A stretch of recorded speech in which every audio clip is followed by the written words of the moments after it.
Option 5, reduce the allowable axial loading that is permitted within the city limits.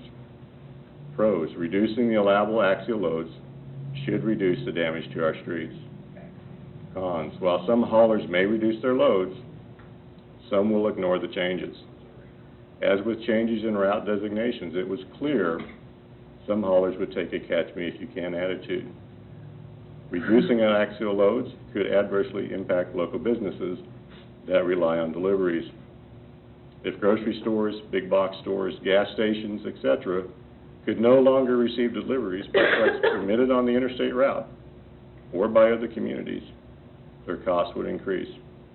Costs are typically passed on to the consumer, or a business may relocate. And the last option, and this is currently underway, increase the number of signs directing traffic to the Casey Logistics Park. KDOT, Johnson County, Gardner, and Edgerton are currently developing a signage plan to clearly identify routes. Pros, there will be no excuse for any driver to use 191st Street as a route. And again, with the other options, drivers may choose to ignore the signage. In summary, elimination of commercial truck traffic within a community is not an option. Truck routes, trucks can use any street to make deliveries or pickups or to engage in construction activity as long as they travel by the most direct route to and from truck routes. If truck routes are eliminated, trucks can use whatever route they feel is most advantageous. There are several options to manage truck traffic, and whatever approach is taken, scales for measuring truck weight are needed to enforce any violations.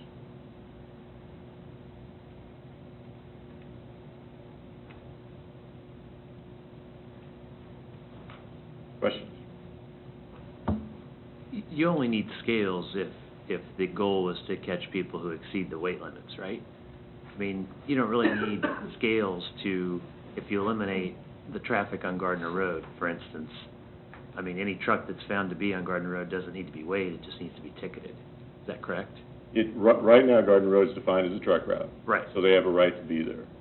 If you eliminate that designation, they would still have a right to be there if they're going to a local business. Well, that's fine. That's the way it was prior to, when was that ordinance enacted?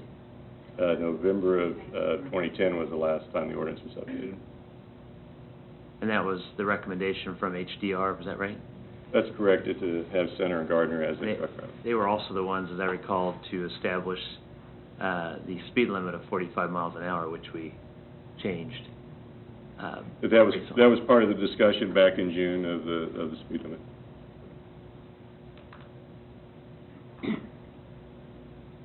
Brian, you several times in the summary and kind of at the beginning, you said that we really don't have an option to eliminate truck traffic. But then option 4, I think, says eliminate truck traffic. But does that really, are you really just saying you can't eliminate local truck traffic? Well, actually, option 4 is eliminate truck routes. Okay, I believe, but not within the city. So, in the thought process being, if you eliminate truck routes, those are basically for through traffic, and it's kind of the shortest distance for people sending merchandise to local businesses. Mm-hmm. So they could still use Highway 56, they could still use I-35. We don't have control over those. But the thought being is if those routes were eliminated, it could possibly reduce the traffic on those streets.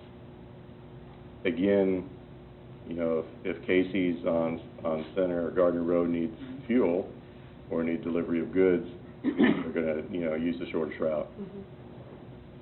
And they'd use that regardless of whether it was a truck route or not. That's correct. And they would have the right to do that because Right. they're making the delivery. Right. I don't think anybody has a problem with that. I mean, No. I understand Right. that's progress, but what I have a problem with is corrugated metal containers coming to and from the intermodal and other, you know, logistics like tractor trailers that have no business in delivering goods in Gardner that are using it as a thoroughfare to perhaps avoid the scales, I'm guessing. Is that possible? I'm sure it's possible. But again, if we had scales, I mean, it's something I could, The addition of scales includes me, it allows me to enforce the weight restrictions. Not every truck is overweight that comes through town. I mean, and those steel containers, doesn't mean they're fully loaded, doesn't mean they equal that weight. So, I mean, it would be a benefit to our city by far, because when I do my inspections, I can include the weight aspect in there. And that's not just for big trucks, we're talking smaller trucks and trailers too. It's not just the big trucks we're looking at.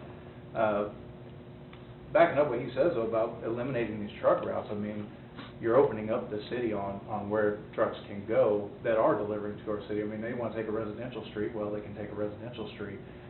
By having the truck routes, I mean, you're giving them a specific place they can drive on, and then we can, using our ordinance we currently have in place, we're saying they have to use the direct route from that truck route to that business and back and forth. So the fewer truck routes we have, the less options we're giving these people to get to a place of business, and we're opening it up for them to use any route they choose as the most direct route in their mind. It's going to make it harder for us to enforce, and we're going to be stopping trucks left and right. That, I mean, it's just going to increase the volume of our responsibility by having no truck routes and eliminating that. So. My biggest concern, officer, and I appreciate your weighing in on this. I know that, and this is just an anecdotal example. I went out for a run this afternoon and ran down Center Street, Gardner Road. And on my run of 5 minutes along that road, I saw 4 container trucks that were obviously bound for the intermodal, coming up Center Street, coming up Gardner Road, going towards downtown. And that's just in a 5-minute period. That's the kind of traffic we want to restrict. Correct. And you know, local deliveries, I know we have to strike that balance between local deliveries and be able to service our businesses and our business community and local residents and, you know, the intermodal concerns. But I'm beginning to see, and I'm not the only one, I'm sure, that's seeing this, an increasingly large flow of intermodal trucks that are going to be dropping their loads at the intermodal to be picked up and put on a train somewhere. And that's the traffic that's going up towards downtown right now. Correct. Predominantly, I would say there's more of those trucks that are coming through that area now than there are local deliveries even. By far. I mean, it's becoming a significant problem, and I know the signage would help, but I think it might be time for the council to begin to think about acting on that. Right, and I understand that, and just to give you something else to think about in that, if you eliminate Gardner Road, I understand they don't really have business coming down through there. My guess is they're either going out to New Century somewhere, someone that does utilize those intermodal containers, whether they're going out to like PacSun, places like that, off of Lone Elm roads, they're taking 56 down to Lone Elm. Mm-hmm. You eliminate Gardner Road, and they still have come out of the intermodal.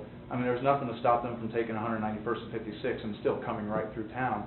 Now we're just concentrating all that traffic right on the 56 highway rather than having a couple different options there. I completely understand what you're saying. I would just ask that with my training, my certification, give me a chance to try to manage that problem. Let me get out there. Let me inspect those trucks.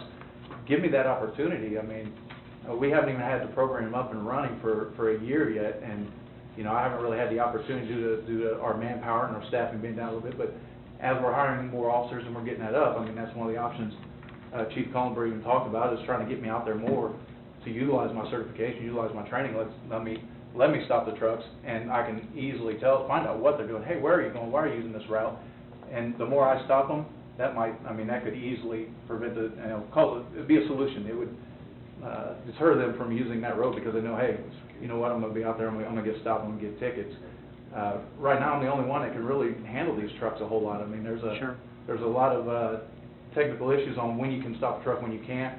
And a lot of officers don't have that training yet, and I mean, that's just more training that we hope to get everybody. But at this time, you know, I'm the one that knows most of the truck laws, knows how to enforce them, and can even enforce a lot of the laws according to the federal regs. In that, the truck route violations, yeah, we can stop, but then again, you're stopping every truck. When we eliminate those routes, you're gonna have officers stopping every truck they see because they're not gonna know, man, okay, that's a big truck. Do they really belong here or not? Well. Yeah. I mean, we're going to stop and we're going to find out, and now we may be slowing down our local business truck traffic by stopping them, tying them up for a few minutes and finding out, hey, are you supposed to be on this road or are you not? I mean, that's what I'm saying. It's going to increase It's gonna Yeah. increase the